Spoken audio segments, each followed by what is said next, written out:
একবার ভাবুন তো, এমন একটি বোমা যা এক মুহূর্তে একটি শহরকে মানচিত্র থেকে মুছে দিতে পারে। হ্যাঁ, আমি বলছি মানুষের তৈরি সবচেয়ে ধ্বংসাত্মক অস্ত্র, নিউক্লিয়ার বোমা। নিউক্লিয়ার বোমা হলো এমন এক ধরনের অস্ত্র যা পরমাণুর ভেতরের শক্তি ব্যবহার করে বিস্ফোরণ ঘটায়। এই শক্তি সাধারণ বিস্ফোরণের চেয়ে লাখ লাখ গুণ বেশি শক্তিশালী। ইতিহাসে প্রথম ব্যবহার করা হয় এই নিউক্লিয়ার বোমা 1945 সালে দ্বিতীয় বিশ্বযুদ্ধের সময়।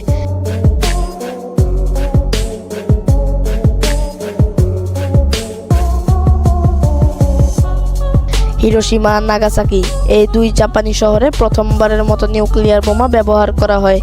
মাত্র কয়েক সেকেন্ডে পুরো শহর ধ্বংস হয়ে যায় আর এর প্রভাব বহু বছর ধরে থাকে।